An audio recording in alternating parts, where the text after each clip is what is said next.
Ah,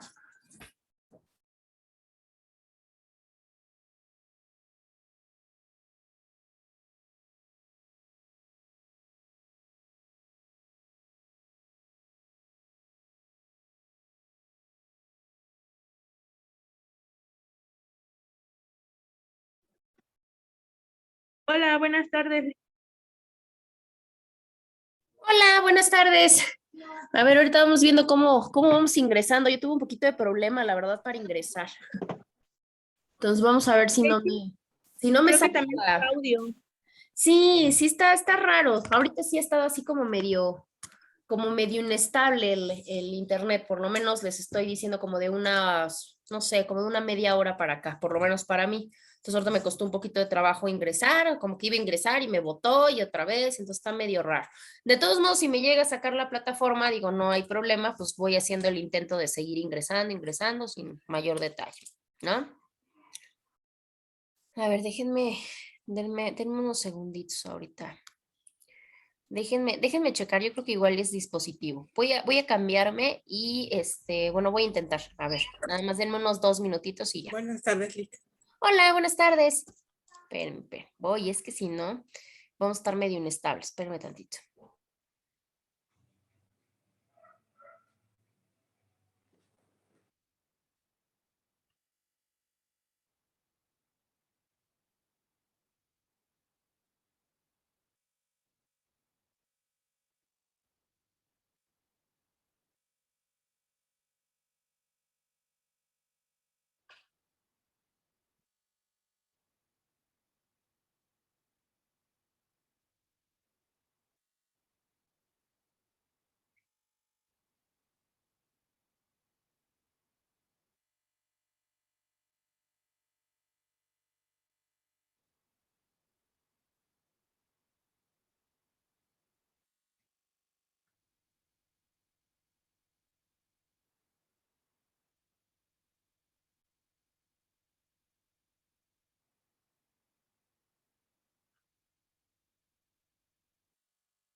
A ver, creo que mejor, yo creo que ya se compuso esto. Bueno, em, sus módulos, bueno, Buenas tardes, Lick. hola, buenas tardes. Sus módulos son específicamente es de 10 semanas, ¿verdad? Si no me fallan las cuentas a mí. Digo, para tener fechas tentativas. De ser así, eso nos deja que nosotros estaríamos finalizando, esta es nuestra sesión 8, si no me falla, y estaríamos finalizando el 6 de noviembre. Entonces, ¿qué quiere decir? El 6 de noviembre, pues ya prácticamente cierres, examen y demás, entonces ya nada más nos quedaría esta sesión y la siguiente, ¿sí? Para que ya vayamos cerrando nuestro curso. Les voy a proyectar ahorita más adelante, vamos a platicar del Protocolo Nacional de Cadena de Custodia, de hecho lo vamos a ir desmenuzando. Ahí ya les aparece, sí les compartí.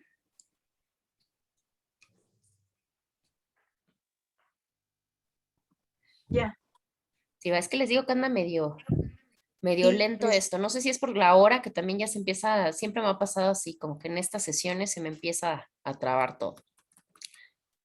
Nosotros, si mal no recuerdo, nos quedamos acá. Sí, acabamos de ver todos los actuales que se llevan a cabo dentro de nuestra primera audiencia, que recordemos es la audiencia inicial que se da en la etapa de investigación. ¿Sí? Ya platicamos todo lo que es.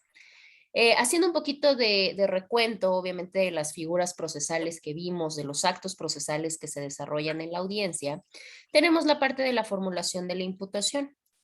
Ya lo hemos comentado, que va a ser esta comunicación que va a gestionar el Ministerio Público, diciéndole al imputado que hay una investigación en su contra por algún hecho delictivo, ¿no?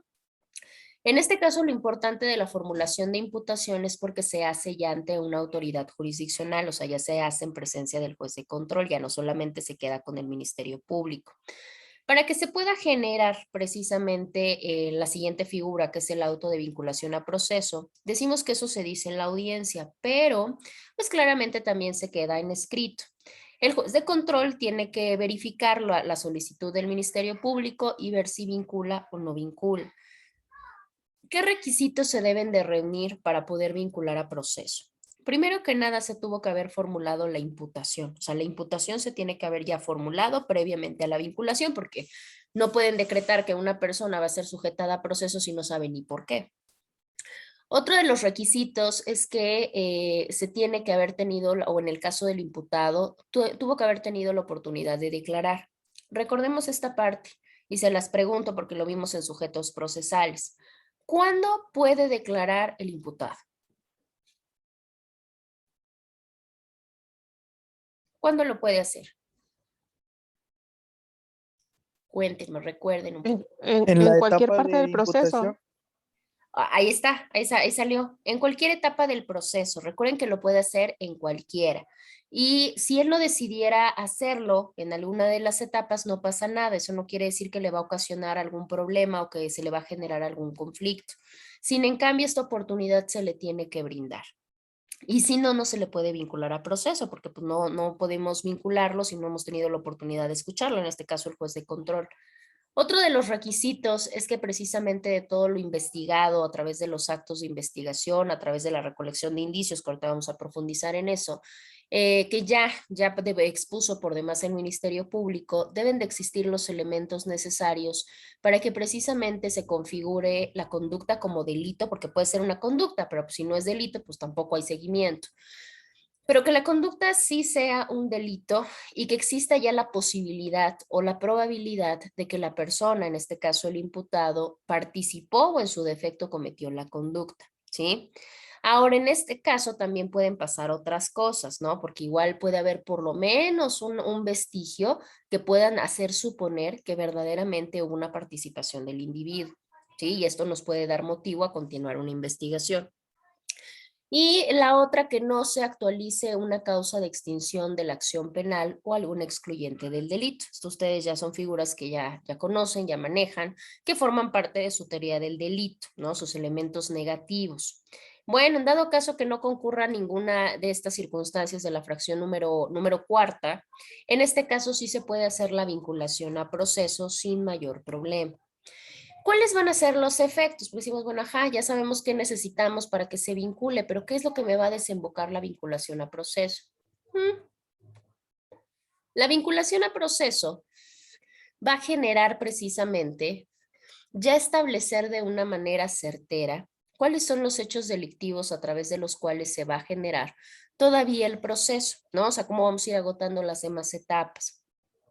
Al igual nos puede dilucidar un poco si opera alguna de las formas anticipadas de terminación, como lo puede ser la suspensión condicional o el procedimiento abreviado. En su defecto, también la vinculación al proceso nos puede decir si sí nos va a dar paso a irnos a juicio o no, o si en su defecto opera alguna causal de sobreseimiento.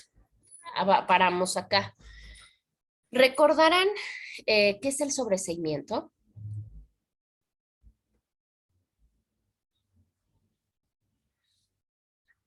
Se podría entender.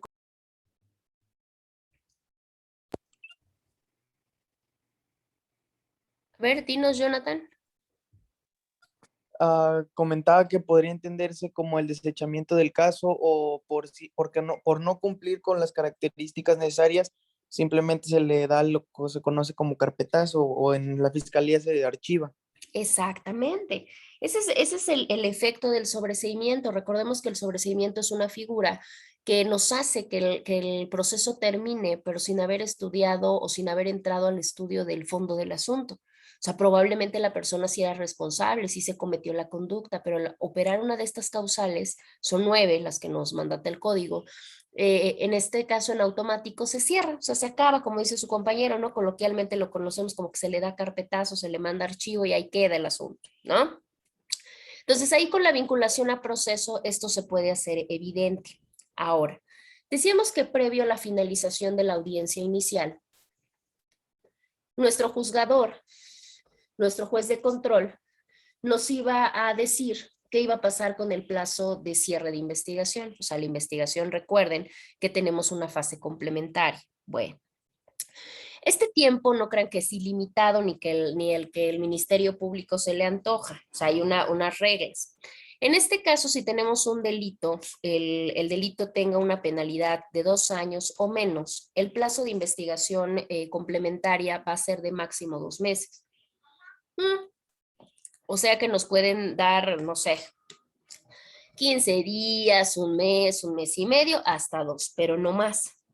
Ahora, ¿qué pasa si tenemos delitos que exceden esta penalidad? O sea, que exceden los 2 años. En este caso, el plazo máximo de cierre de investigación va a ser de 6 meses, ¿sí? Ahora, ¿se puede cerrar o se puede agotar ya la investigación antes de que vence este plazo? Claro que se puede. Si a mí me dan, se me ocurre, ¿no? En el caso del Ministerio Público le dan 5 meses y él termina en 3, ahí se cierra, claro que se puede cerrar. Lo que no se puede es extralimitar el periodo. Si termina el periodo y no concurre nada, en automático se decreta ya cerrada. Si hay excepción, sí hay una excepción. Esta excepción se puede dar a petición ya sea del imputado, ya sea de la víctima, ya sea del ministerio, que digan que necesitan más tiempo, que necesitan una prórroga. En este caso, ¿se puede entregar la prórroga a petición? Sí. El único requisito claramente pues es que se acredite, ¿no? El por qué se está pidiendo esta prórroga o el por qué no fue suficiente el tiempo que ya nos otorgaron. Solamente se tiene que justificar, ¿no? Tiene que haber una motivación del por qué. ¿Qué es lo que va a pasar? Vamos a pensar que ya nos dieron nuestro tiempo, es más que ya hasta nos dieron nuestra prórroga y ahora sí se decreta cerrada la investigación. ¿Qué es lo que sigue? Lo que sigue es que el Ministerio Público va a tener un periodo precisamente de 15 días, ¿sí? Estos 15 días, ¿para qué van a servir? Estos 15 días van a servir para que se formule o para que se pueda generar cualquiera de estas 3 cosas. O en su defecto que haya un sobreseimiento, este sobreseimiento puede ser total o parcial. ¿Por qué? Porque vamos a pensar que yo tengo varios actos, ¿no? A mí se me está acusando de varias cosas. ¿Puede haber un sobreseimiento sobre todas? Claro que sí, pero también puede ser que de esas 3 conductas, vamos a poner el ejemplo, el sobreseimiento recaiga en 2 y la otra sigue subsistente, o sea, la otra sigue su curso. Ese es un sobreseimiento parcial. Por otro lado, puede venir la situación de que se dé una suspensión del proceso. Vamos. Acá les quiero aclarar, no es lo mismo una suspensión condicional del proceso, que ya hemos platicado de ella, a una suspensión del proceso. Es diferente.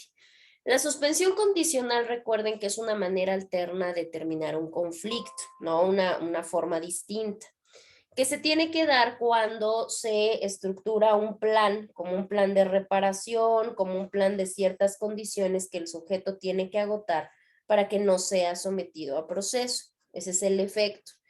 Pero en esta figura, cuando hablamos de la suspensión del proceso, esta tiene que ver con ciertas características, específicamente 4 que nos mandata el código, que de manera temporal se frena como tal nuestro procedimiento. Uno de los ejemplos más claros, la sustracción de la acción de la justicia.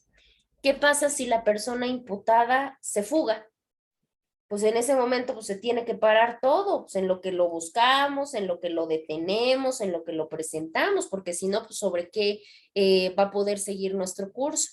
Recordemos que tenemos nos guste o no, pues también los imputados tienen sus garantías y sus derechos. Entonces, como no se le puede dejar en estado de indefensión, pues claramente tenemos que esperarnos, tenemos que suspender en lo que la persona vuelve a ser presentada o detenida, arrestada o como lo quieran visualizar. Y por último, también lo que puede pasar, que sería el panorama ideal para nuestro Ministerio Público, sería la parte de nuestra formulación de acusación. En el caso de la formulación de acusación, ¿qué conlleva? Va a conllevar que en este caso no concurrió nada, que se tienen todos los elementos necesarios y que formalmente se realiza la acusación. Y con eso se sigue la tramitación de nuestro procedimiento. Ese es propiamente nuestro efecto. El sobreseimiento, que es uno de los panoramas que nos puede pasar, que comentamos hace un ratito, consiste en que precisamente cualquiera de los sujetos procesales puede solicitarlo, que el que se percate que hay una de estas causales. Puede ser a través del defensor, o sea, la defensa, puede ser directamente en canal de la persona imputada o hasta del propio Ministerio Público. Ellos pueden solicitarle al juez que se sobresea nuestro procedimiento. Este sobreseimiento no solamente se da así, o sea, de que el juez diga, sí, pues sí, operó la causal, no. Tiene claramente, primero que nada, tiene que notificar, o sea, les tiene que avisar a las partes, a las otras partes, si la solicitud fue del MP, pues tiene que avisarle al imputado, tiene que avisarle a la víctima, tiene que avisarle al defensor y le tiene que decir, a ver, me están alegando, me están haciendo una solicitud de que opera tal causal de sobreseimiento. ¿Para qué? Pues para que los sujetos hagan lo que a su derecho e interés convenga. En este caso tiene el juzgador o tiene nuestro juez de control un periodo de 24 horas. Esas 24 horas, ¿para qué sirven? Van a servir precisamente para que se pueda resolver lo referente a la solicitud. Ahora, como ya se les notificó a todas las partes, como que a quién no le convendría que el sobreseimiento se gestionara, pues muy probablemente a la víctima, porque pues sería lo que sea su compañero, darle carpetazo y probablemente eso a la víctima pues no le parezca. Entonces la víctima puede decir, pues yo no estoy de acuerdo y es más, ni me presento. ¿Cuál sería el efecto? Decimos, híjole, y entonces como no se presentó la víctima, ya no se hace nada, ya no funciona nada.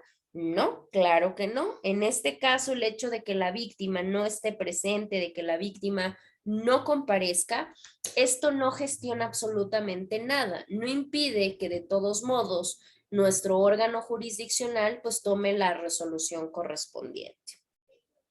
Aquí tenemos nuestras nueve características o nuestras nueve causales de sobreseimiento. ¿En qué momento un asunto se va a sobreseer, se va a terminar, ya no va a tener los efectos y por ende pues, se va a dar por cerrado? En este caso tenemos cuando el hecho no se cometió, pues sí, si el hecho no se cometió, ¿como para qué se podría seguir con una investigación? Pues no tendría mucho sentido. En el caso de que el hecho sí se cometió, pero resulta que ese hecho no está tipificado como delito. Entonces digo, puede existir la conducta, pero si nuestra legislación penal no lo sanciona, pues no hay manera del por qué seguir la investigación y por qué seguir las demás etapas de carácter procesal. Otro nos dice también que cuando sea evidente la inocencia de la persona imputada. Pues claro, si ya nos aparecen los elementos necesarios, los elementos fundamentales que nos demuestran que la persona o no cometió la conducta o no participó en ella, pues en automático ahí queda. Otro, cuando el imputado tenga alguna razón que haga exentarlo de su responsabilidad penal. ¿Qué quiere decir? Ok, sí se dio la conducta, sí. Sí participó, también. ¿Es un delito? Sí. Pero resulta que la persona tiene una justificación o una causal de justificación del delito y en automático se decreta sobreseimiento. El siguiente, cuando ya se hizo todo el periodo de investigación por parte del MP y el MP solito llega a la conclusión y dice, híjole, es que continuarlo ya no podría porque ya no tengo los elementos con los cuales pueda reforzar o con los cuales pueda representar a mi acusación. Entonces, como ya no hay los elementos, pues adiós. Otra, cuando ya se extinga la acción penal. Uno de los ejemplos más claros, cuando hay caducidad o cuando hay prescripción, sabemos que las conductas delictivas también caducan, también prescriben. ¿A qué se refiere la figura? Y se los pregunto así a todos. En cuanto a la parte de la prescripción, ¿qué es la prescripción de un delito?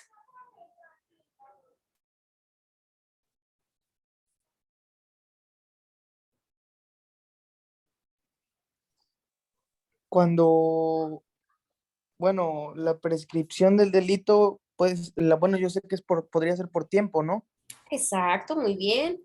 ¿Qué es lo que pasa ahí? Pues efectivamente, como su compañero comenta, por el pasar del tiempo, pues ya no se puede hacer el juzgamiento de un delito, ya no se puede dar la persecución como tal, y en ese momento, pues la persona que lo cometió, pues ya pasa a no tener una responsabilidad, ya no se le puede imponer ninguna penalidad.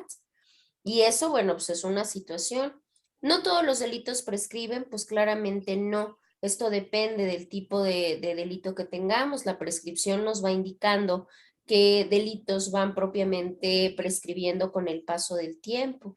Eso se va viendo, bueno, dependiendo, generalmente los que ya no prescriben o ya no tienen esta cuestión, es precisamente por qué razón. Pues porque son delitos graves, porque son delitos contra menores, porque son delitos contra grupos vulnerables, entre algunas otras cuestiones. En este caso decimos, bueno, pero ¿por qué prescribir y por qué no caducar? Porque acuérdense que la prescripción sí se interrumpe y la caducidad no. ¿Qué quiere decir que se interrumpe? Pues que si surge algún acto procesal en ese interrumpe el plazo y empezamos el conteo, por explicarlo así de manera sencilla, empezamos otra vez la parte del conteo, por decirlo así. La prescripción empieza desde el momento en que se comete la conducta, ¿eh? En este caso así se va haciendo la cuestión del cómputo, porque es un cómputo lo que se hace como tal, como regla general. De hecho, si ustedes se van que es a partir creo que de su artículo 100, si la mente no me falla, de su Código Penal Federal, ahí nos habla de que la prescripción lo que hace es que extingue nuestra acción penal y por ende pues va a extinguir las sanciones. ¿A través de qué? Pues obviamente a través del paso del tiempo. La prescripción produce efectos, pues claro, ¿no? Pues digo, el más importante pues es que ya no me aplicarán la pena. ¿En qué momento empiezan a correr los plazos? Pues depende qué tipo de delito tenga, ¿no? También si tenemos delitos continuos, por poner un ejemplo, bueno, pues ahí se genera un cómputo de distinta manera. Por poner un ejemplo, aquellos delitos que nos impone el código que tienen una penalidad de multa, o sea que solamente mi castigo es multa sin pena privativa, esos delitos prescriben en 1 año, ¿sí? Ahora, ¿qué pasa si el delito que me están imputando, además de multas, incluye una pena privativa de libertad? En este caso, bueno, pues ya se tendrá que visualizar, pues cuánto es el tiempo que yo tengo para perseguir la pena privativa de libertad. Esto ya dependerá.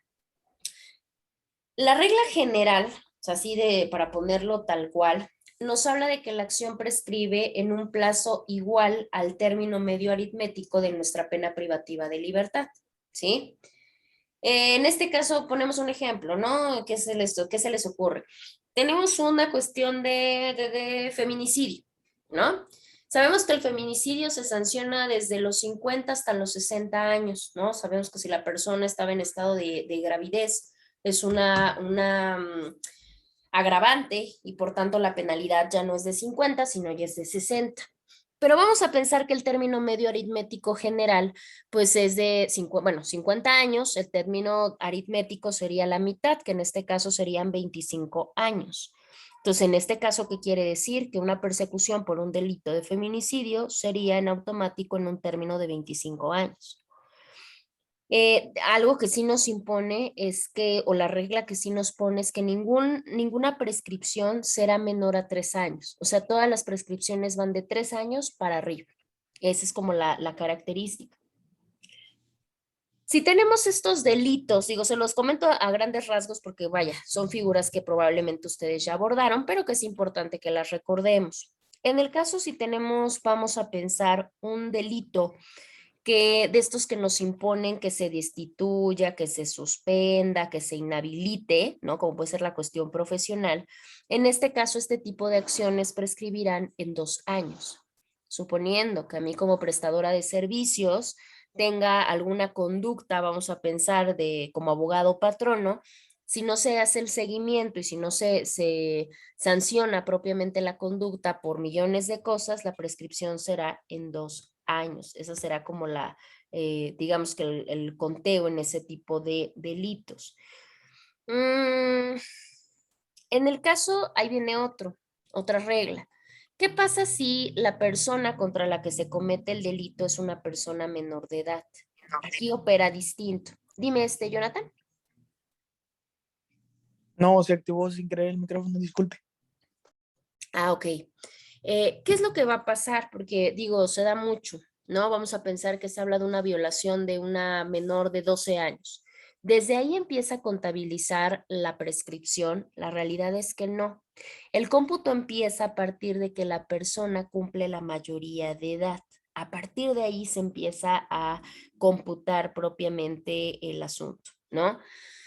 En el caso de las personas que no tienen la capacidad para consentir o que no tienen esta capacidad para resistir la conducta delictiva, se empieza a computar no en el momento que le pasó, sino en el momento en el que la autoridad ya tiene un vestigio o ya tiene el conocimiento de los hechos, ¿sí?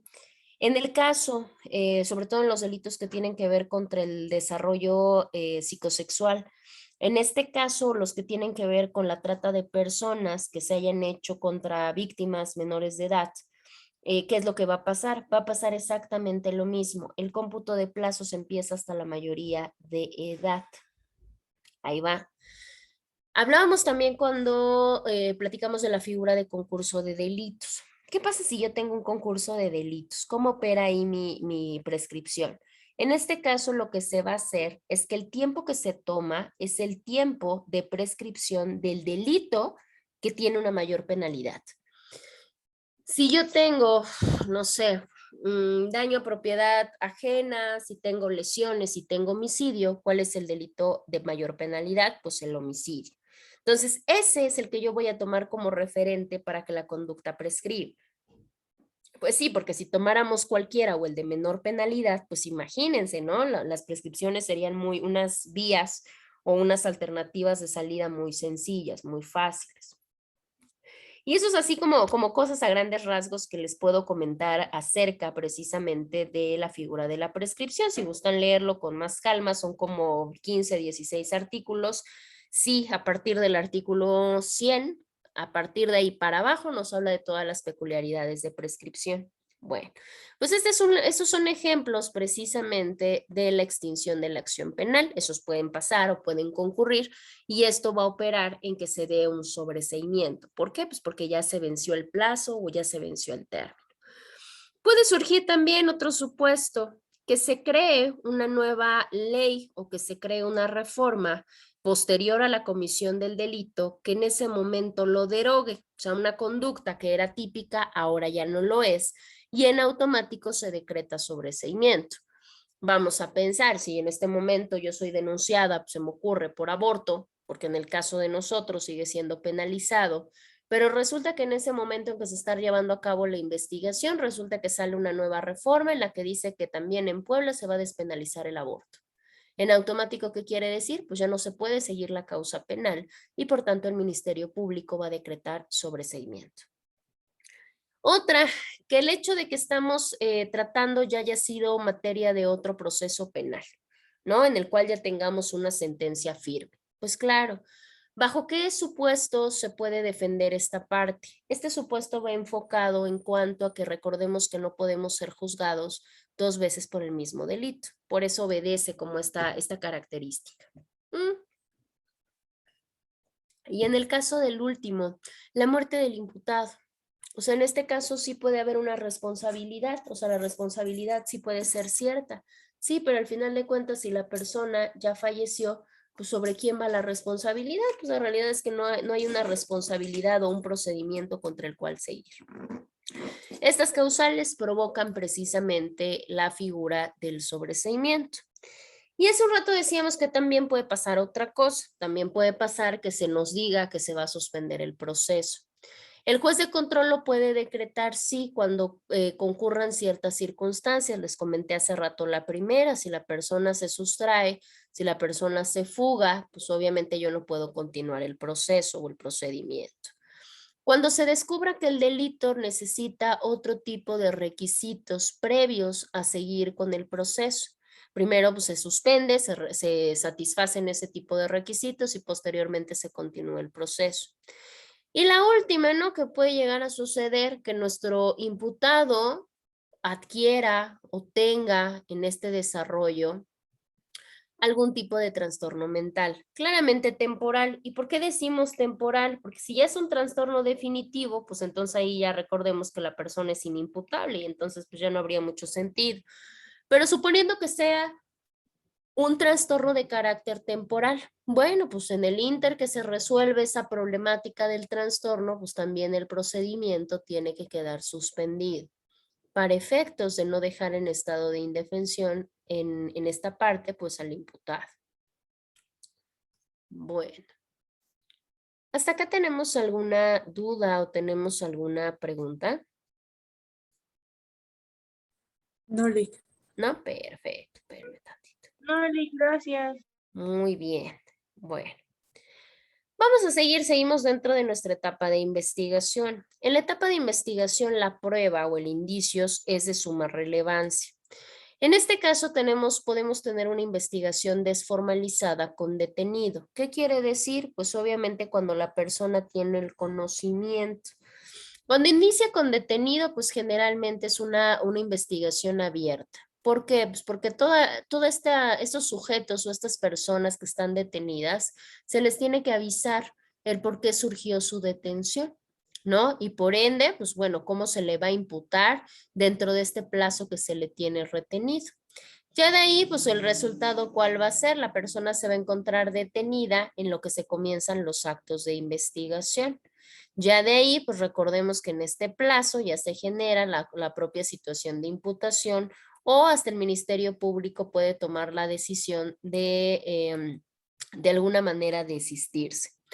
En este caso, cuando hablamos de una desformalizada con detenido, se da cuando la persona se detuvo en flagrancia, ¿no? Porque pues ahí tenemos esa dualidad.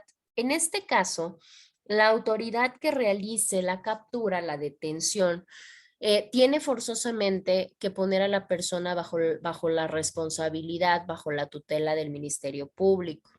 Lo hemos comentado anteriormente, pues no se lo puede quedar, no lo puede pasear, no, o sea, de manera inmediata por aquí lo arresto, por aquí lo capturo y en automático lo tengo que canalizar al Ministerio Público.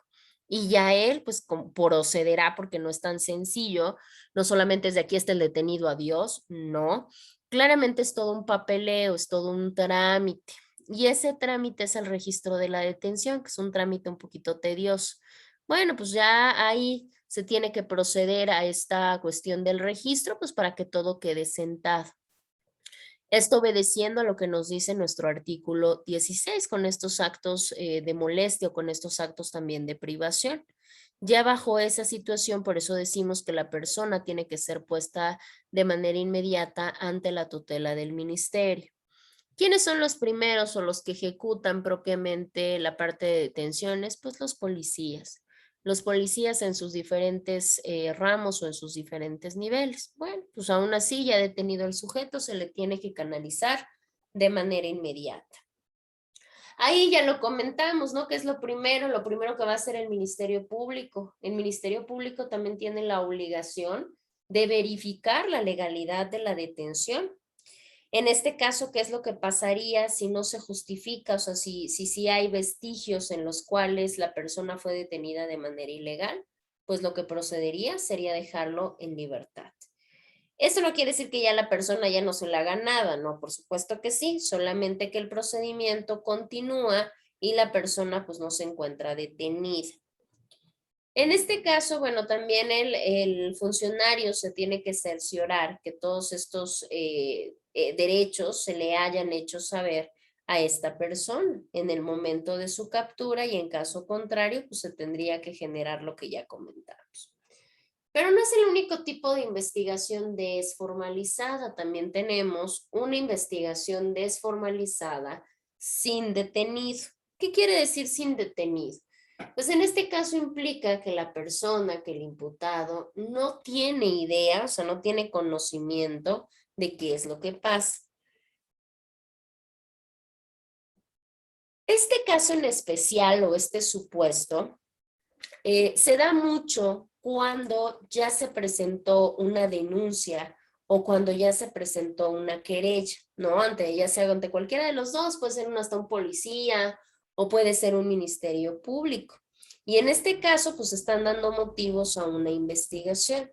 Sabemos también que el Ministerio Público ya tiene esta facultad de poder investigar las denuncias que le llegan sin necesidad de tenerles que comunicar a los sujetos implicados. ¿Por qué? Decimos, ¿qué pasó? Pues no, que se supone que nos tenían que decir todo. Sí, pero si como tal el Ministerio Público comprueba, argumenta que esto es, digamos que puede causar un perjuicio En cuanto a la investigación, bueno, pues se puede guardar su información sin mayor problema. Algo bien importante acá, porque tampoco crean que nada más lo hacen así. Algo muy importante es que se tiene que pedir autorización. O sea, antes de que el Ministerio Público se tome la libertad de esconder información o de no liberarla o de ocultarla y demás, tiene que pedir una propia autorización, en este caso, a nuestro juzgador de control para que le diga si procede o si no procede.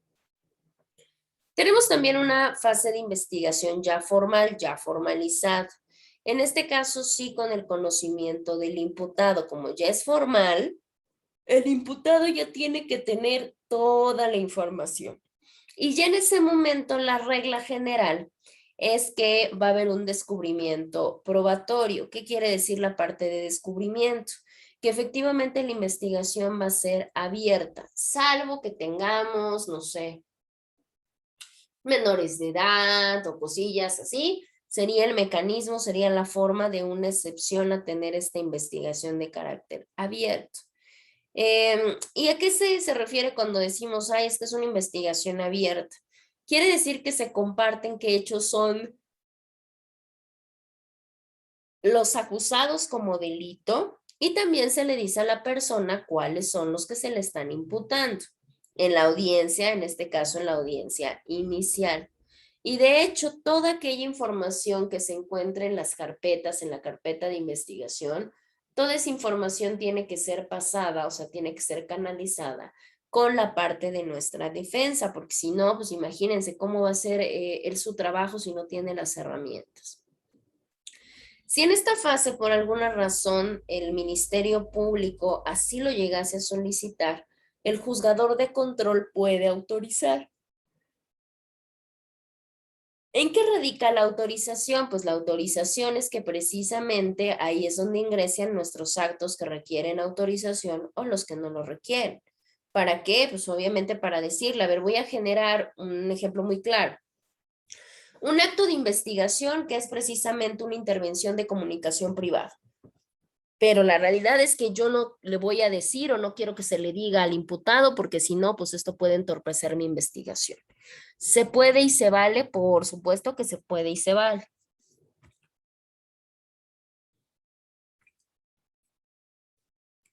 Bueno, es que ya no pasa. Muy bien. Ya cuando se abre formalmente una investigación, no solamente tiene que ver a que lo que se comparte es lo de después, ¿no? No quiere decir que solamente con lo que vino después de que el Ministerio Público hizo del conocimiento a la defensa, no. De hecho, desde el principio, la defensa tiene el completo acceso a una carpeta de investigación que le genere o que tenga trabajando el Ministerio Público y para que así la defensa tenga todos los elementos necesarios o las herramientas para saber cuáles son las pruebas, los indicios y demás que están bajo la situación de propiamente de la autoridad.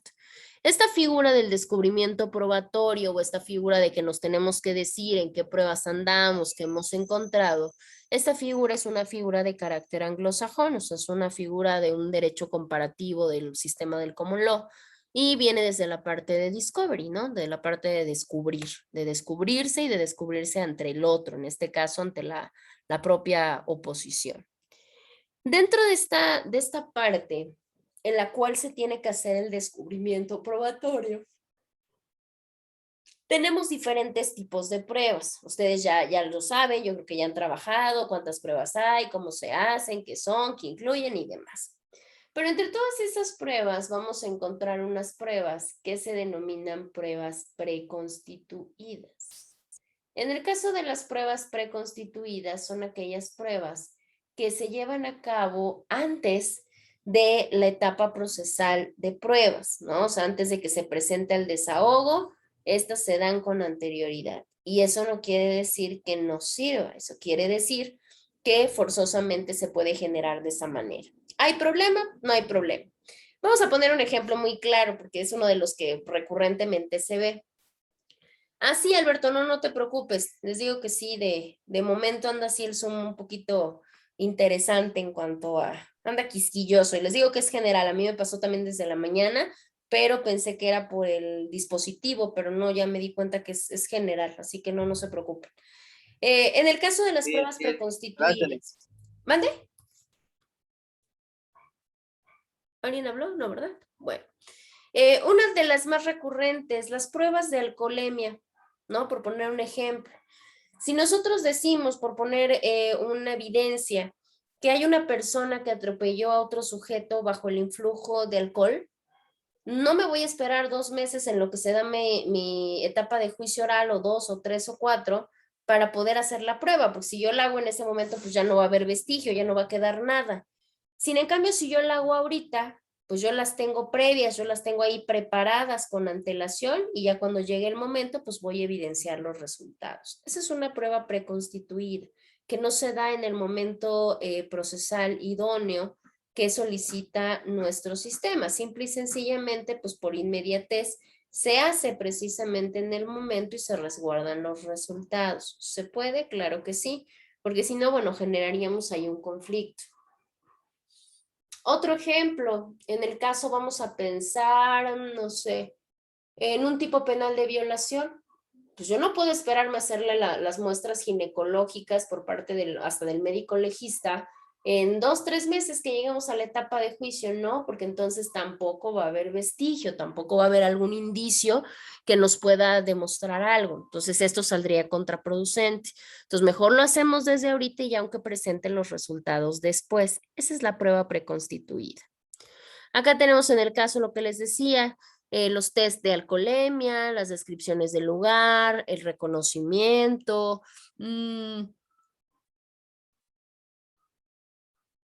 Tenemos la parte también de una conversación telefónica, porque pues yo sé que en el momento procesal igual y esta información que se generó ahorita no se va a generar después, etcétera. Ahora vamos a platicar acerca de los indicios, porque ya vimos que para nosotros llegar a esta etapa de investigación y llegar a nuestra audiencia inicial y que se formule vinculación y todo lo demás, necesitamos indicios. No solamente basta con lo que creemos, con lo que nos imaginemos, no. Debemos de tener una cuestión o un respaldo clave. Y ese respaldo pues tiene que ver mucho con la ciencia. Para ello, nosotros lo que vamos a recabar, que precisamente va a ser materia de toda esta cadena de custodia que más adelante vamos a comentar, es precisamente la parte de los indicios. ¿Qué es un indicio? Un indicio vamos a sobreentender nosotros o vamos a generarlo como una definición.